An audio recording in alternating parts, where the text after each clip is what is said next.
comes to G2, they stomped last week. Obviously, it was against the bottom teams, but Frosk this morning talked about how they're in contention right now for coming in first place. We've had this conversation around, can OG actually match up against this top 2 that we have in Europe? They did it in spring of last year. Now is the big test, because if G2 is going to try hard, this is the weekend they're going to do it. Absolutely the case. Let's see what level of fight OG can bring to the table. This is a fight between 2 of the top teams in the LEC, and the winner will make a big statement to the rest of the league. Let's hit the rift.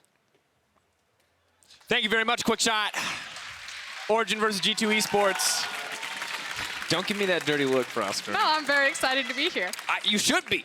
It's a very exciting game, and we're going to get to see. The audience knows what you did.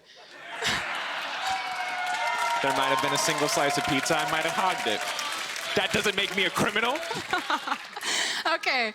Origen versus G2. My jumping off point here is I think the expectations are that G2 are the heavy favorites. You heard it from the analyst desk. The buzzwords are chaos versus control, measured versus creativity, speed versus turtle. But the thing is for Origen, I don't think it's good enough just to be a podium placement team. You know, Origen didn't come in here to be 3rd best. And even if they lose this game, this is the measuring stick for like, did Origen come to party? Did they come to throw down? Do we actually have 3 contenders here? And that's like my starting point for this game. And we'll see how much will the draft tell us is one question, but the execution in game as well is going to define a lot. The Syndra Flex pick taken away from the side of G2, Ornn to follow. Banning it from blue side, though, tells me that they want something specific for their priority pick, especially also doubling down then with the Senna ban from blue side, although I think Senna means a lot more for Caps than it does for upset. Definitely the case, but we do see this the Ornn Karthus ban is kind of standard from what we've seen so far on red side. Pantheon will be the final ban from Origen. Do they ban the Gragas here? It's a good question. Now, at the start of the split, it was pretty crucial, or G2 identified it as pretty crucial to Origen's success, but of course there's a lot of picks left up and available. 2 of high priority 80 carries still on the table in the Aphelios and the Misfortune.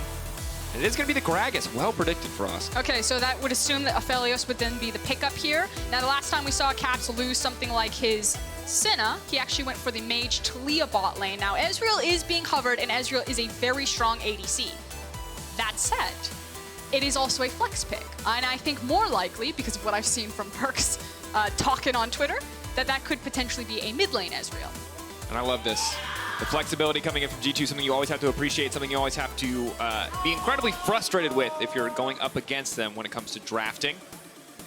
Now G2, do I have to play Sejuani? Please don't make me pick it. He's going to do it. Could also pick up the Yuumi here if you didn't want to show your hand. All right, Lee Sin. So he's free from Sejuani prison. Of course, I love Lee Sin in general on anyone who has the mechanics to execute him. Excellent engage, excellent disengage, can be a strong early snowball, but how does Xerxe want to respond to this? Does he just go down the tier list, grab the next available champion, or is he going to give us something a bit spicy? For now, it'll be the blind pick GP paired, it looks like, with the Nautilus, which, as we know, is a flex pick for Origen. Yasuo. Yasuo? I would love a Lee Sin Yasuo. I think it'd be super fun. No surprise to see that Jankos can grab the Lee Sin. You said, you know, does Xerxe kind of move down onto the tier list? Frankly, Lee Sin just isn't really Xerxe's champion. Like, of course, he can play it, but it's not necessarily the champion that he's really well known for. So I see it more as G2 again grabbing picks that they feel comfortable with. A lot of flex picks still as Set now gets locked in. We know that they can play it in mid and top lane position. I'm still not sold that that's just bot lane Ezreal. And the thing that I love about the Set here is that it also kind of calls out the Nautilus flex pick. Set should be incredibly fine just beating up on a Nautilus in the mid lane if Origen do want to utilize that pick. Downside is Frost, one of my least favorite combos right now in League of Legends is Aphelios with Nautilus. Yes, it's a lot of damage, but Nautilus doesn't peel good. He goes in very well. He does not peel well, and you're going to have to get a Set and a Lee Sin off your backline. That's a very difficult task for Destiny. I mean, he doesn't feel well for champions that can like immediately get back there and maybe insect kick you. He's really good if champions are just running slowly at him, because all he's got to do is tap him with his auto attack and get the stagger going. It's true. But the Vladimir and the Corki also going to get banned out. I wonder if we see the Azir banned too. That was the focus in the previous game. We might be seeing some of the scrim draft trends start to show through, but none of the scaling options really enabled outside of the GP so far.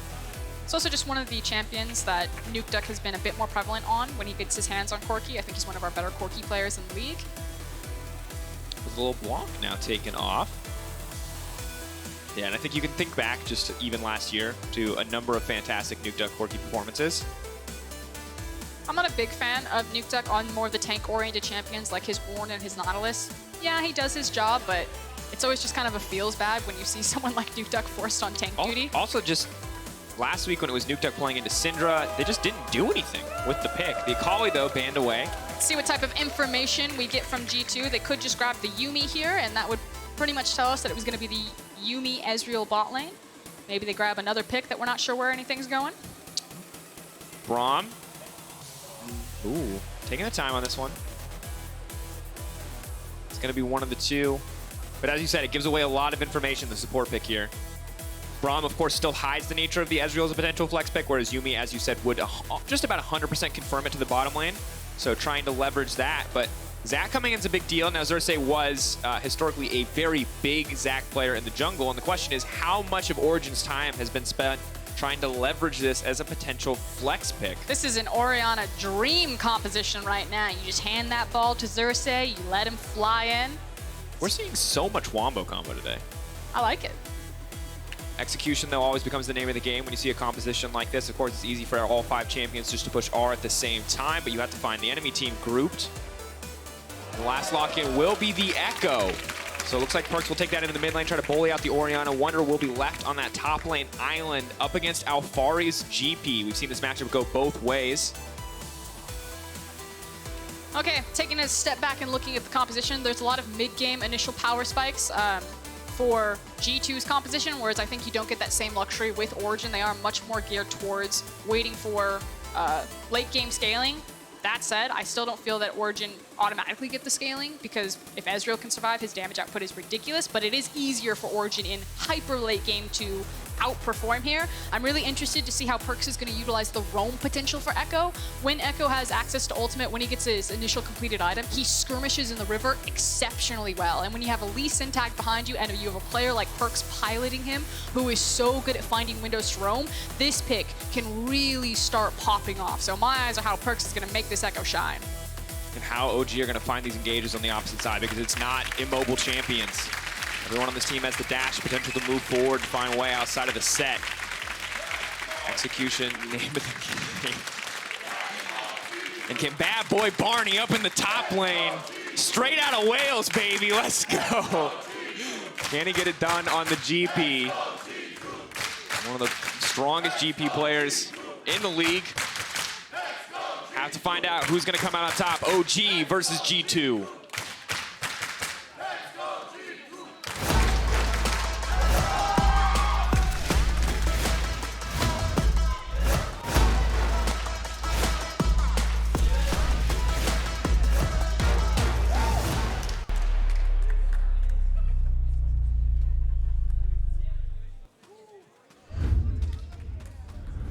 A Clash of Titans. That will be the last time I say that. You can keep me honest. I want to focus in on Set versus Alphari, particularly because Wunder took the Hail of Blades keystone as opposed to Conqueror.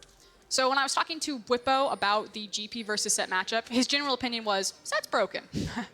But if you are really good at chaining together Gangplank's passive, getting that burn damage and constantly poking him out, you can actually try to out-damage the sustain that Set can bring into lane, and it doesn't have to be super one-sided towards the Set. Gangplank has options where he can try to play aggressively around this pick. That said, it's still easier for the Set, and Whippo felt that the agency was really on Gangplank to overperform here. So our eyes will be on Alphari to see how he's going to deal with Wunder and how he's going to deal with that Hail of Blades, which obviously can really help you smack pretty quickly with Set's combo. It's just very, very powerful in the early game. And I think important to note that GP has the power to just aggressively reset that passive anytime he pops a barrel. So something that Wunder's going to know as well. Obviously, anytime you've been a top laner from 2015 onward, you've had to play GP at some point, so both these guys are going to be more than comfortable in the matchup. For now, though, G2 invading on the bottom side, laying down a little bit of vision. It is the Raptor Star coming from Xerxe, but the red buff's going to be denied, and Jankos now going in, bullying 3 stacks, 4. He might be able to get the passive as well here. Knockback's there. Oh, that minion. Aftershock proc. Xerxe is going to walk away. He'll heal up at a decent pace in the jungle, especially since he already has the smite, but Jankos is just now walking into mid lane. Nukeduck going to have to be careful here. Kick connects. Jankos cannot miss.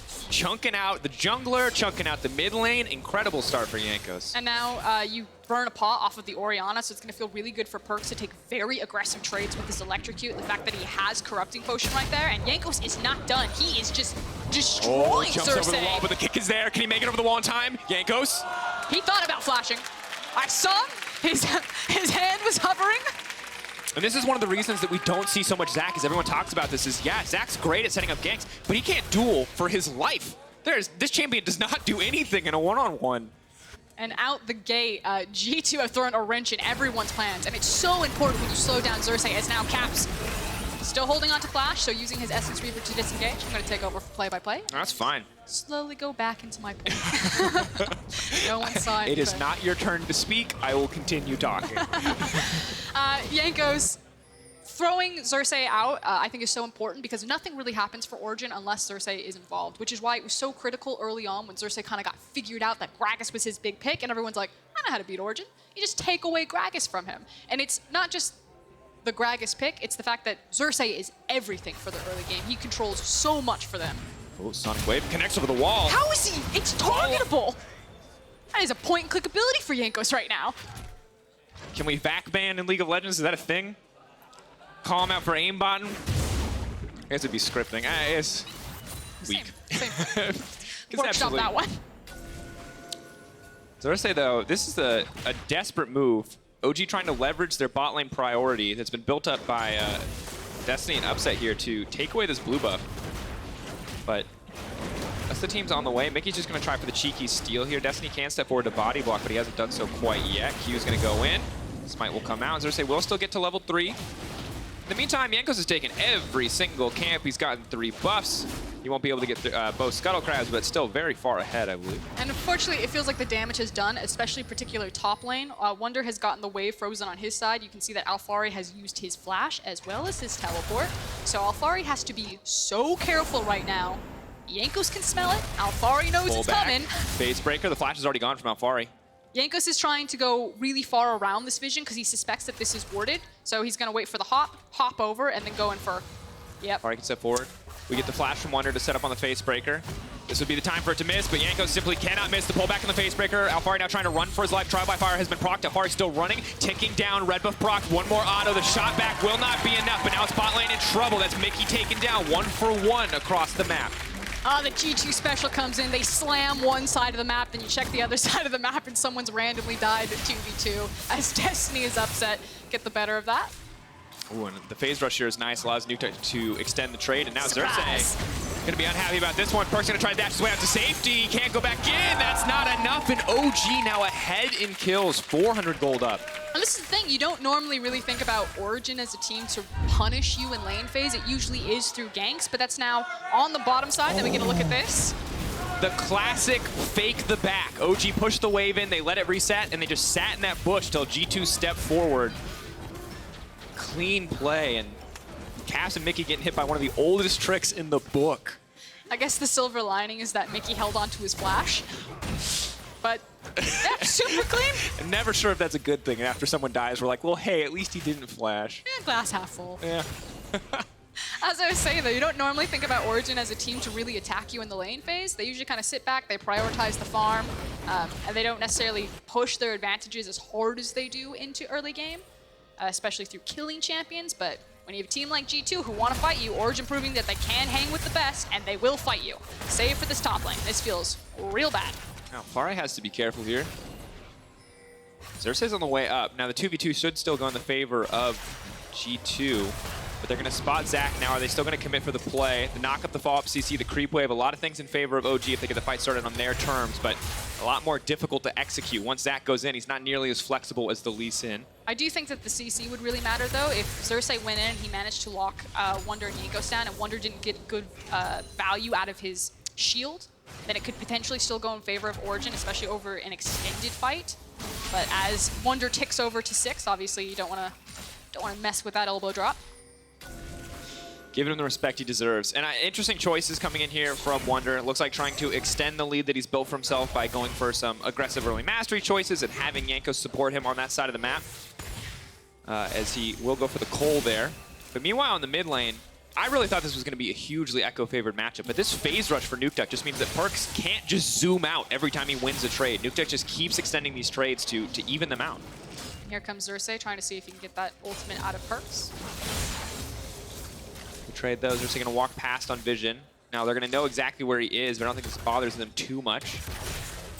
Alphari going to get engaged on once again. The camp is coming through here. Wunder can go for the pullback on the facebreaker, but Alphari is just fast enough. That has to be time warp tonic, just giving him just that edge on movement speed to go out to safety. Also really well barrel placement from Alphari. He's playing this as well as he could for the disadvantage that he was put down so early by losing his flash and his TP. So yeah, the tent has been set up for Jankos, but it's not paying off. Jankos has lost a lot of time, a lot of speed through this jungle. It's Perkz' turn. He can dive. For now, he can get the honey fruit. It's a big wave. Perkz can definitely dive. Setup is very difficult, though. Flash is almost up for Alphari. Very small window. I think G2 are just going to have to accept that this one is not going to work out. And that means that all of what Jankos did earlier on in the game to build up an advantage for himself in the jungle is now gone because of how well Alphari played on the top side. Because now Xerxe very comfortable, almost level 6. The CS is evened up. The experience is about evened up. Xerxe should take over to 6 either this camp or the next. I think the concern for Perkz there was wondering where Xerxe was. He placed the trinket onto the blue buff, and knowing that you have 3 camps up topside for Xerxe, you suspect he's going to be up there at some point. It's now bot lane. The aggressive play here. Jankos now coming down, no longer focused on the top side. He's looking for the bottom, the kickback. The ult! Oh, that's clean team synergy there. Jankos may have wanted to take that one out, but a quick kill on the bottom side for G2. Xerxe, though, immediately responds. Yep, trying to pick up this Herald. It's not going to be the fastest one that you've ever seen. It also means that if G2 want, they can suspect that Xerxe might go for the Herald, then trade it for the Drake. As you can see, Jankos hops over the wall, grabs the Drake. Caps is picking up the kill, as well as a tower plate for himself. See who comes out on top in gold here. Of course, OG going to be behind, at least in the immediate future, just because the Herald has not been used yet. But Perkz really struggling here in the mid lane. You can see Nuke just continues to bully. And of course, as Echo gets a bit more itemization under his belt, this might get a little bit easier. Proto belt much cheaper than the Luden's Echo. Wunder has to be careful. Overstepping a little bit, but also the threat of the set 2v1 with a champion with as little damage as Zach has is very real. Also, no information on Jankos or Perkz. Maybe that measured playstyle coming in for Origen. Mikyx holding the wave here in mid. Just for Perkz to get back in time. Nukeduck should be set up to take this blue buff. He can't continue to pressure in the mid lane. He is at a small... I don't even know if it's fair to say it's an item disadvantage. Boots 2 here is a pretty big deal. Yeah, Ori still hits really hard. I think the matchup really plays if Echo can get underneath her. Like, he really has to commit for the all-in potential, and you try to play in between the Q cooldowns. Caps getting aggressive, taking a lot of damage back. Snare is there. Upset getting bullied out of lane. Destiny spending a little bit too much time roaming means Upset just gets caught out. But it feels like at any moment we could just see an explosive, like 3v3 skirmish, 4v4. People are willing to commit teleports. It's just testing, poking, looking for a weakness on both sides. I think kind of the match, if you will, to this explosion has now just been completed, and the fact that Jankos has access to warriors or completed warriors now, so he's going to be hitting pretty hard. He obviously level 7 for the last couple of skirmishes that we've seen from Jankos. He's been sitting at level 5 for so long, so now has access to the Dragon Rage kick. So we saw how effectively he used it bot lane in tandem with Ezreal. I have a feeling he'll go back, clear his jungle, and we're going to see a skirmish soon. And Frost, we talked a lot about kind of the G2 composition. I just want to recap. Is this a game that we feel like the later it goes, the more OG favored it is? I just think it's easier for Origen to execute. We talk about that a lot. But think about how difficult it is to fight G2 in like a fair fight because of how much mobility all of these champions have. And how G2 have been so good at executing on fights has been really fun to watch. Kick goes through. Going in. Jankos the kick back though. Xerxe now coming in. The stun connects. Good bit of damage, but we're not getting anything else. I'd really need to have another look at that replay to see what happened. I think Jankos went for the insec, but either fancy footwork from Nukeduck to get on the other side. Oh, big damage though. Now trying to get out. Perkz is going to get pulled back here. We'll need to ult out soon. Good Ezreal ult comes in. The kick's still up and available, but he doesn't need it. The Sonic Wave. That's a follow-up from G2. Going to grab that kill. Just well played overall. Yeah, also inside track for G2 to get back into this mid lane. They have so much deep vision and so many control wars completely covering this river. What happened here? Okay, my eyes are on Nukeduck. How did he avoid this? Because it felt like Jankos hit him. You expected, oh, it's because he used the W to gap close to hit the Q. He had nothing else. He had flash available technically, but now Mikyx gonna give his life for something. Not clear what, but the Herald will now be used on the bottom side. Luckily, this is about to time out. It's gonna be a few more tower plates for Upset, potentially the whole tower as well, depending on how aggressive Caps wants to get. Sets down the tower to make sure the Caps cannot E aggressively forward. And that's gonna be a lot of gold over to Origen's carry. 510 into the pocket of the Jhin. Yeah, just trying to springboard that guy. Jhin. Same difference, right? Lots of... One gun, 4 shots. 5 guns, 50 shots. Jhin only counts to 4. Helios counts much higher than that. No, obviously trying to springboard your big carry here in Upset. So 100% agree as he backs, and you can see already completed the Essence Weaver. Boom, right in the back pocket. Feels nice. Caps just looks like letting this one get pushed in. A little bit more damage there is Perkz now trading much more aggressively. The stun will come through, but Destiny's already on the way to the mid lane. Upset's here as well. Of course, ulti up for Perkz. Quick phase dive to make this out of the way. G2 once again ready for a fight, ready for a skirmish, but Upset with the completed item. Nukeduck as well. Ulti up and available. I actually think it's fine to let this one go if you're G2. You can just buy more time for Wunder, but Wunder is actually resetting himself. He says he's coming on to mid, so they're going to try to stall it out. Wunder's probably going to walk down, rotate for his team. Oh, no, he's going back top. Ocean Drake is up and available. Doesn't seem like maybe one that teams want to fight for. Obviously, a lot of pings going down. Both teams aware that they can contest this objective. I mean, but G2 definitely want to skirmish. No. That's not what they need whatsoever. They're getting caught out. Xerxe and Destiny now going to be in trouble. Parallel Convergence goes down. GPL now coming in. Perkz trying to follow up. Destiny buys a little bit of time. Upset can look to step forward here. Big damage onto Jankos. Destiny going to be able to grab that kill. Perkz now has to be careful. He has to retreat for the pop back. The damage onto Upset is going to be big. Perkz not going to make it out to safety, though, in the end. The 1-for-1, the 2-for-1, rather, in favor of OG. And that's some of that itemization difference coming in. I can understand that G2, they want to skirmish. Again, their champions have so much agency on them that they don't necessarily have to be super organized. They can fly in, they can make really chaotic moments, they can play that hit-and-run style League of Legends. It's not necessarily a 3v3, it's like a 1v1v1v1. But just definitely not respecting a lot of the tankiness that comes out of Zach, and also the damage that is coming out of Upset as he was free hitting for the longest time from that Krug camp. Standing over the wall, lays down the ideal tower in the form of the Calibrum. Does a ton of damage here.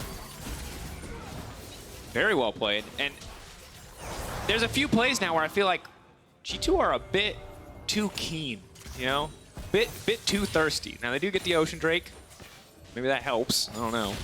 But quenches the thirst. quenches the thirst. Maybe they'll calm down a little bit. But I suppose it is the nature of the composition that you do want to play aggressive. You do want to play for these bigger advantages. It feels that in a very fast and chaotic fight, that G2 is going to come out on top. In a much more slower, controlled fight, that Origen will come out on top. But they've got the tools, initial itemization. Like you said, the proto belt cheaper than what Oriana's going to be putting together apparently for herself the GLP, right now. a little bit of a slow there. The Super Soaker. There you go. I always call it the frozen hose. I just call it the hose. I always get in trouble for that one. It's fine. Give him the hose.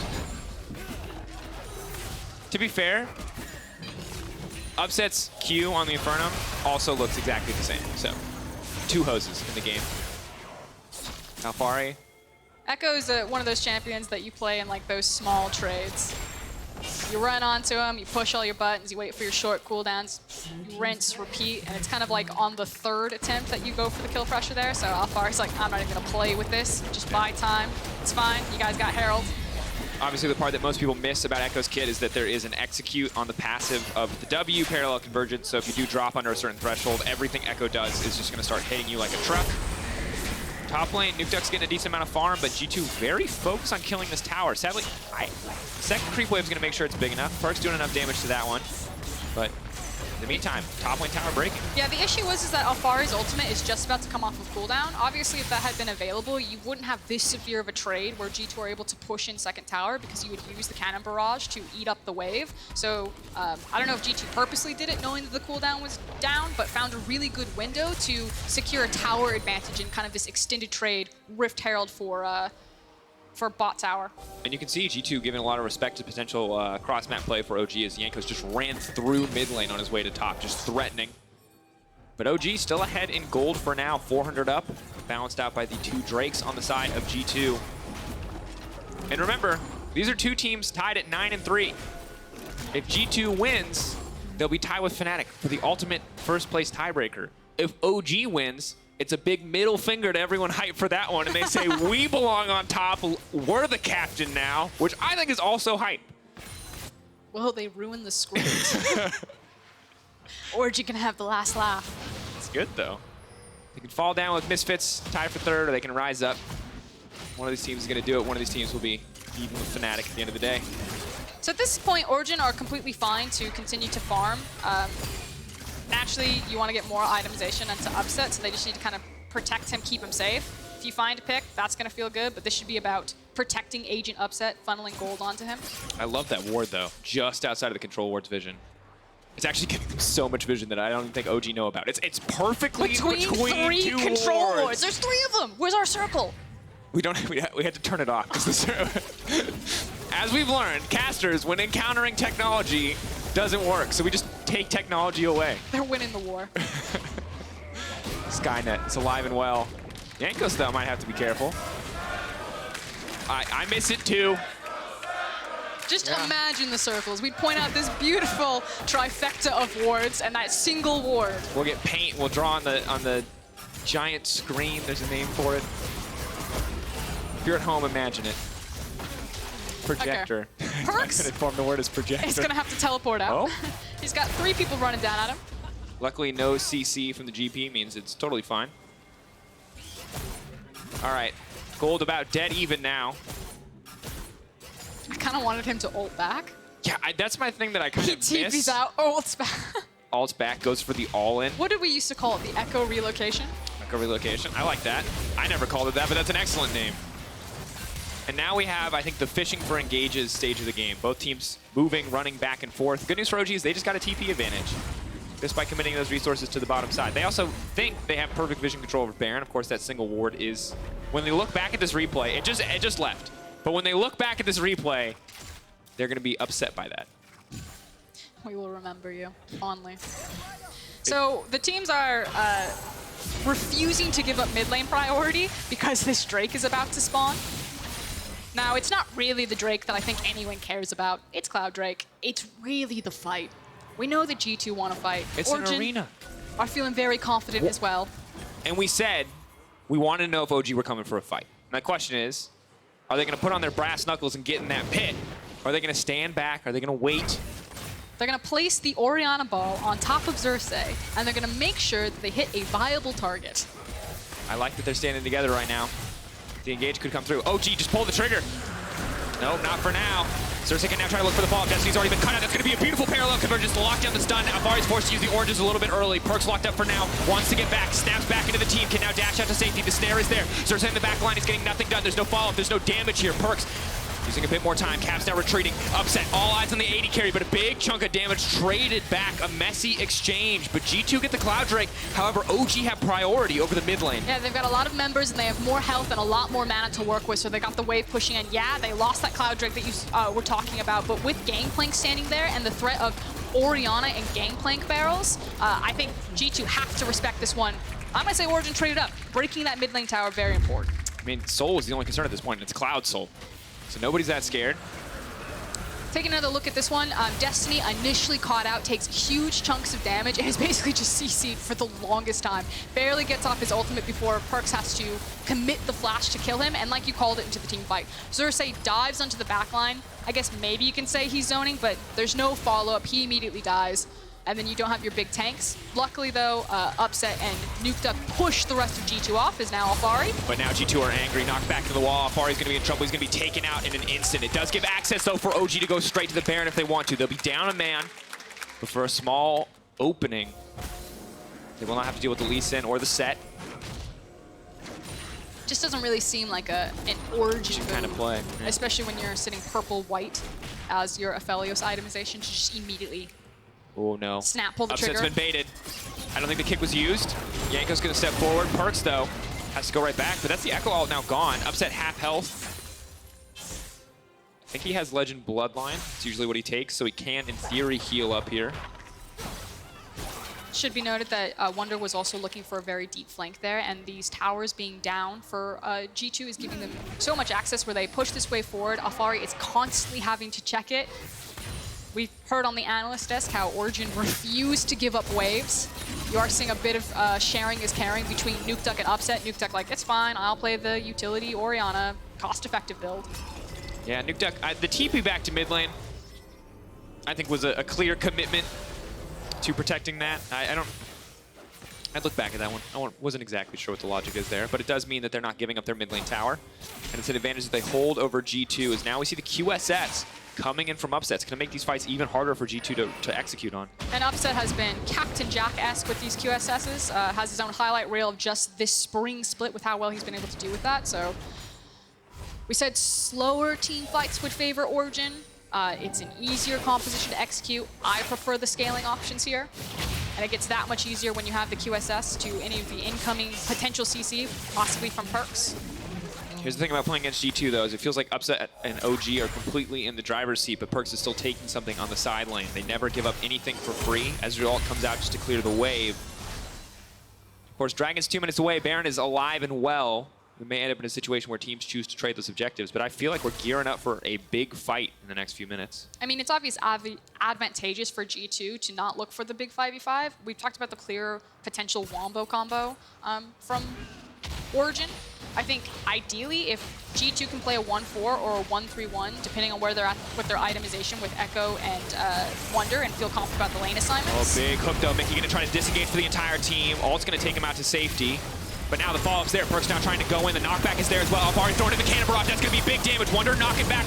Xerxe leaping over the wall. Jankos still fishing for the kill onto Nukeduck. He will not connect on the Sonic Wave. Destiny finds the lockdown. Alphari still alive and well. Upset still alive and well. OG coming in on top in the fight. So far, it is just the 1-for-1.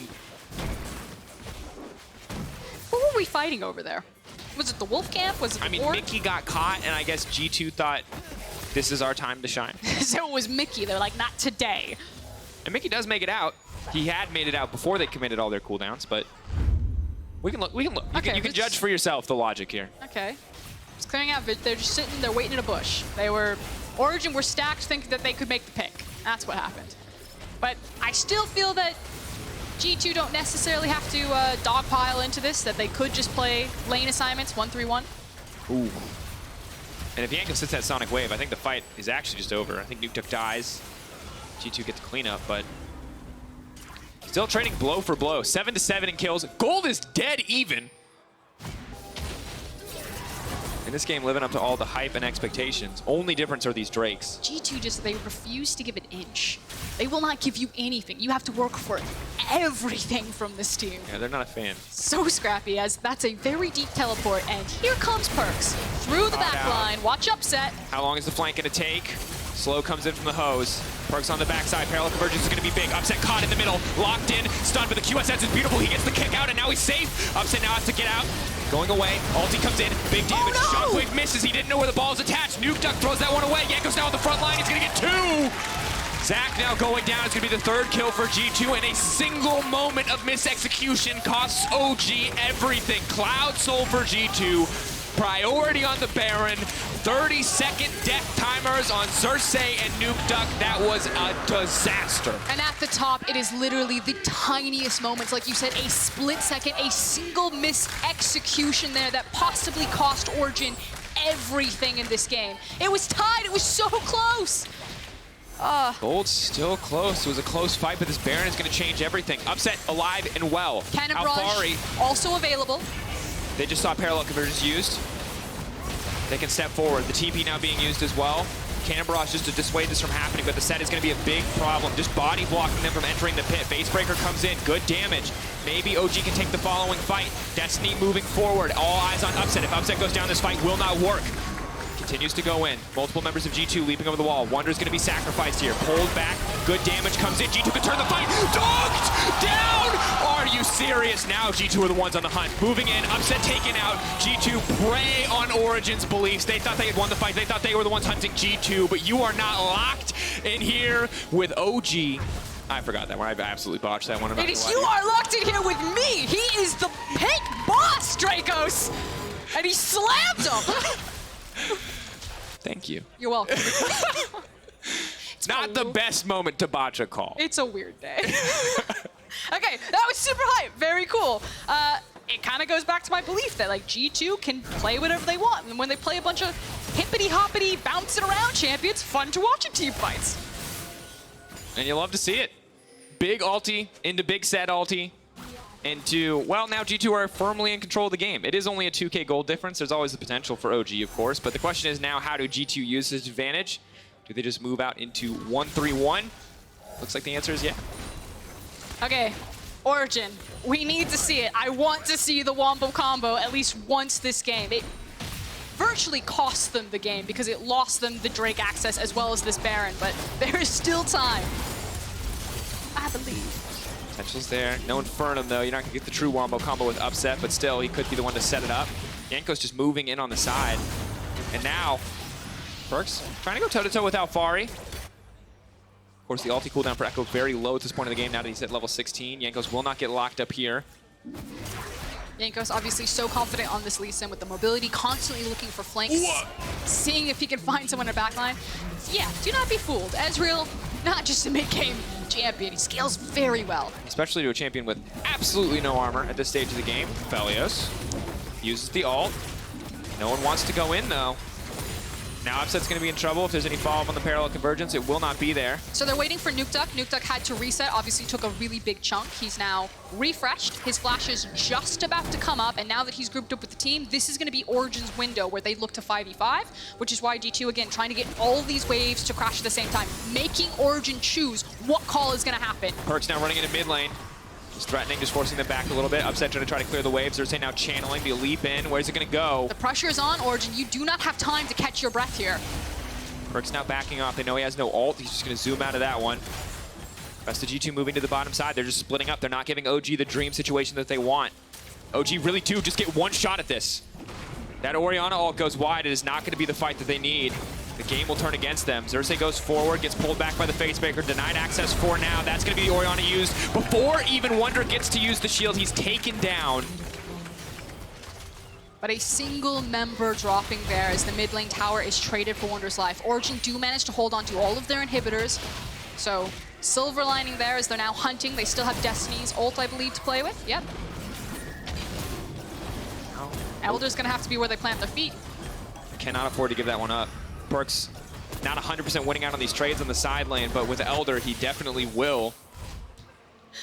So with the Clouds... Oh, hello? Oh, generous charity, not embarrassing mistake. Got it. There you go. To be fair, one of these champions has basically no mana items. So. Okay. By handing over the blue buff, and now with double Cloud, Perkz' ultimate is on a 24-second cooldown. What? Yeah. That's very gross. That is really obnoxious. Alphari is going to hate his life if he has to defend this tower. Because it doesn't matter. You can knock him down to 30% health and he just ults it all back. Oh, for OG, though.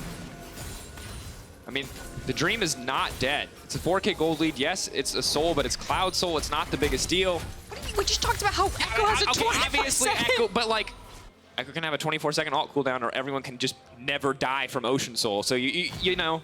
I'll pick my poison. Yeah, exactly. There we go. This is the 1-through-1 that we were talking about with G2. They're actually just shoving in waves. I think we're just waiting for Cloud as Caps. Xerxe? Maybe caught. QSS is there. The flash forward, the ulti, the rest of the team now chasing That's down. desperation. There's no damage here. The TP now coming in. Xerxe just going to leap out to safety. Very odd play, but Wunder suddenly finds himself in the back line. He can dunk down if he wants to, but he dies before he gets a chance to do it. Oh no, that's bad news for G2. OG can start to push forward here into the mid lane. That went from a frustration Origin play with like, we just want to kill someone. Xerxe is going in again. Caps, ooh, not gonna get the connection there. Big damage coming in from the barrels. But Perkz, he knows they want the Elder Drake. He knows that they have to take it. So in the meantime, he's set his sights on this inhibitor. No one can stop him. G2 ready to end the game if OG overcommit to this objective. Alphari can go in, but how's he gonna be 24-second Echo Wall? All G2 have to do is actually delay Origen. Oh, big damage onto Alphari as well. Trying to reset on the passive, good. Shots connect. Is gonna dodge away from the stun, but still a big shield on a Perkz. Ulti now been used. Huge health advantage. Meantime, while get the picture-in-picture up on the full screen, that's gonna be the fight that matters. He's just gonna shred through these. He's got a Lich Bane. Slowly tripping down the towers. In the meantime, keep your eyes on the Elder Dragon. And this is the thing about fighting G2 is you never just get to take an easy fight. You're never going to take a simple option. Perkz trying to buy a bit more time, but Alphari's going to look to finish this one off. Tries to flash into safety. One shot, trying to burn him down. Meanwhile, fight at the bottom of your screen. Big shockwave, but G2 do not care. They've cleaned up the entire fight. It does not matter if Alphari can 1v1 any player on the face of the planet, because at the end of the day, G2 as a team are here to dominate. And the two ultimates actually came through for Perkz right there, as Alphari was trying to outduel him, but as you said, G2 win the fight around the Elder, and they look to finish what Perkz started. Alphari versus the world once again. The GP ult's up. He's trying to clear the waves before they get to the tower, but he's going to get pulled back. He's going to get dunked down. He's going to get knocked out. And just like that, we've got it. The match of the week. Two teams tied at first place, 9-3. G2 versus Fnatic for first.